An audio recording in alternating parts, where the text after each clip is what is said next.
નમસ્કાર મિત્રો. તો આજ રોજ જે મિત્રો આપણે પેપર સોલ્યુશન કરવાના છીએ તે તમને મિત્રો એસએમસી એફએસડબલ્યુમાં ખૂબ જ ઉપયોગી બને તેવું મિત્રો આપણે આ જૂનું પેપર સોલ્યુશન કરવાના છીએ, જેથી તમને મિત્રો ખૂબ જ ફાયદો થાય.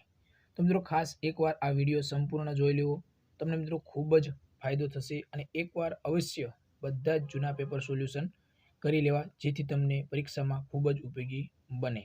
તો ચાલો મિત્રો આપણે વિડીયો શરૂ કરીએ. પ્રશ્ન નંબર 46 જોઈએ. કોણે સાબિત કર્યું કે કોલેરા પ્રદૂષિત પીવાના પાણીથી ફેલાય છે?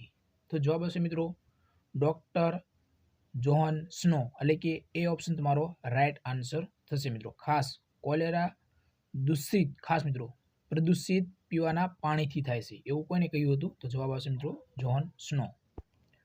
પ્રશ્ન નંબર 47 જોઈએ મિત્રો. વેરી મોસ્ટ આઈએમપી ક્વેશ્ચન અને મિત્રો તમને કન્ફ્યુઝન કરે તેવો પ્રશ્ન છે. આદિવાસી અને ડુંગરાળ વિસ્તારમાં કેટલી વસ્તીએ એક પ્રાથમિક આરોગ્ય કેન્દ્ર, એટલે કે મિત્રો પીએચસી પૂછવામાં આવ્યું છે, તો બનાવવામાં આવે છે.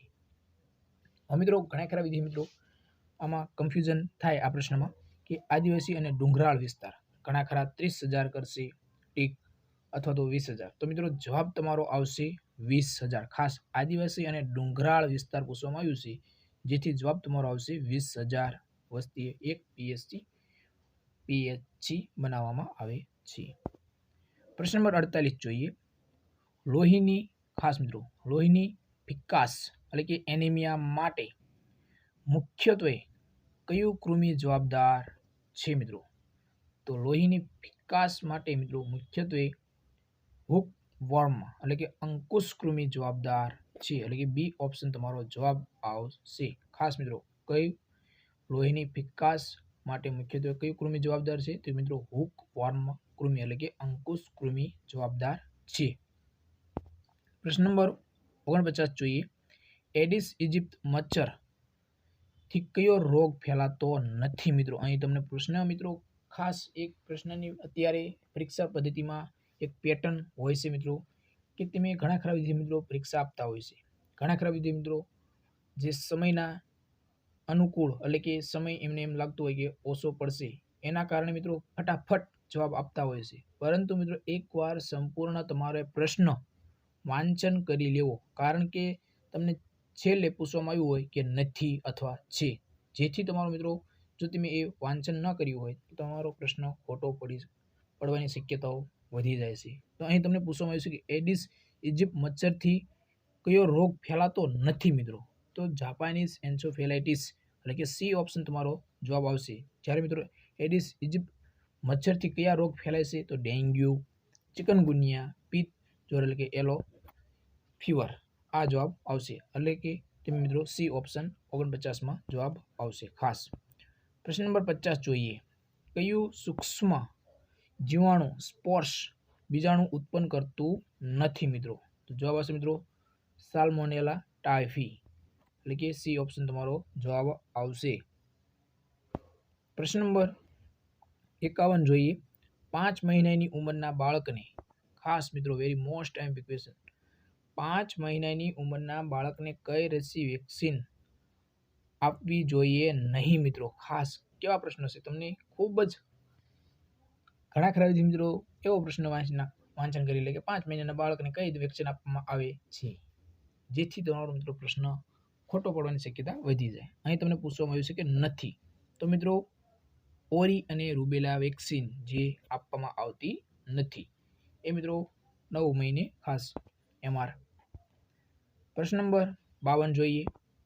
1000 લીટર પાણીને શુદ્ધ કરવા માટે સારી ગુણવત્તા વાળો કેટલો મિત્રો બ્લીચિંગ પાવડર જોઈએ? વેરી મોસ્ટ એમ્બિગ્યુઅસ મિત્રો 1000 લીટર પાણીને શુદ્ધ કરવા માટે બ્લીચિંગ પાવડર પૂછવામાં આવ્યું છે, જેથી મિત્રો તમારો જવાબ આવશે 2.5 ગ્રામ બ્લીચિંગ પાવડર જરૂરી છે. 2.5 યાદ રાખજો મિત્રો. પ્રશ્ન નંબર 53 જોઈએ. કઈ અંતઃસ્ત્રાવી ગ્રંથિ ઇન્સ્યુલિન હોર્મોન ઉત્પન્ન કરે છે મિત્રો? કઈ અંતઃસ્ત્રાવી ગ્રંથિ ઇન્સ્યુલિન હોર્મોન ઉત્પન્ન કરે છે? તો જવાબ આવશે મિત્રો સ્વાદુપિંડ ગ્રંથિ, એટલે કે એ ઓપ્શન તમારો રાઈટ આન્સર થશે. પ્રશ્ન નંબર 54 જોઈએ. સંવાદના ઘટકો કયા છે મિત્રો? સંવાદના ઘટકો કયા છે? તો જવાબ આવશે મિત્રો ઉપરોક્ત તમામ સંવાદના ઘટકો છે.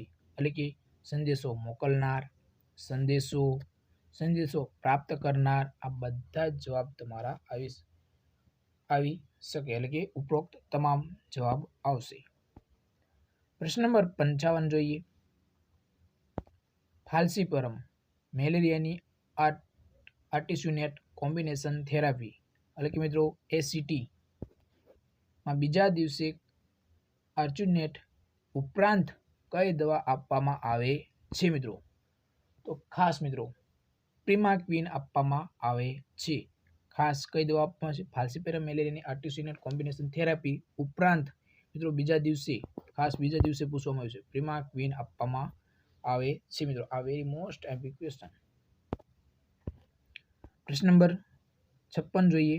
એક સબ સેન્ટર ની વસ્તી 6000ની છે. વર્ષ દરમિયાન તેના વિસ્તારમાંથી મેલેરિયા માટે 900 લોહીના નમૂનાનું પરીક્ષણ થયેલ છે. તો આ સબ સેન્ટરનો એબર કેટલો રહેશે અથવા તો કેટલો? તો મિત્રો જવાબ આવશે 15. ખાસ શું જવાબ આવશે? 15. પ્રશ્ન નંબર 57 જોઈએ. કોલસાના સૂક્ષ્મકણોના સતત સંપર્કમાં આવવાથી કયો રોગ થાય છે?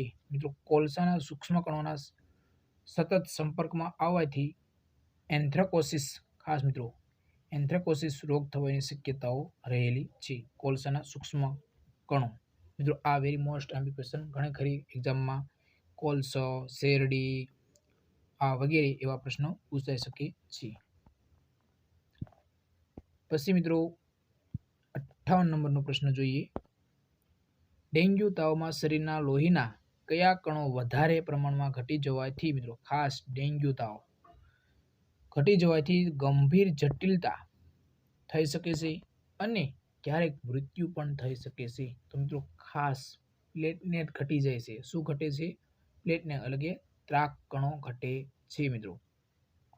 એટલે કે જવાબ આવશે એ ઓપ્શન. તમારા ત્રાક કણો એટલે કે પ્લેટલેટ ઘટી જાય ડેન્ગ્યુમાં તો મિત્રો મૃત્યુ થવાની પણ શક્યતાઓ રહેલી છે. એટલે કે જવાબ આવશે તમારો એ ઓપ્શન. પ્રશ્ન નંબર 59 જોઈએ.